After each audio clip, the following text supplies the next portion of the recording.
ever reviewed your options trades and wondered why achieving consistency seems so hard?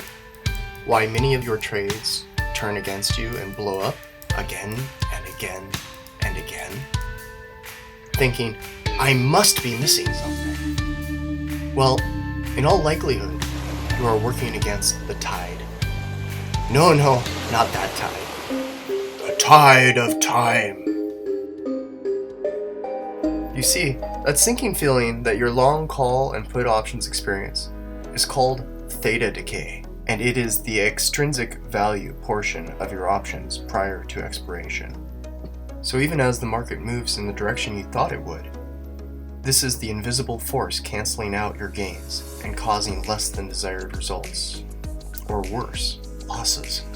But you see, this isn't your fault. It's the theta decay which incentivizes and rewards the option seller for taking the risks associated with selling the option that you bought. And it means the deck is stacked in the option seller's favor. But why play the game with the odds stacked against you? There's a better way. That's right, you can sell options too.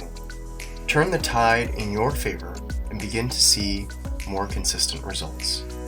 There are several strategies that we will cover to ensure that you benefit from theta decay while reducing the risks associated with selling options. If any of this was helpful, please like and subscribe for more videos like this. Click the playlist link above to dive deeper into these strategies that can work in any market, bull, bear, and sideways. Learn more about covered calls, short put spreads, and iron condors to see how these trades can collect theta and put the odds back in your favor.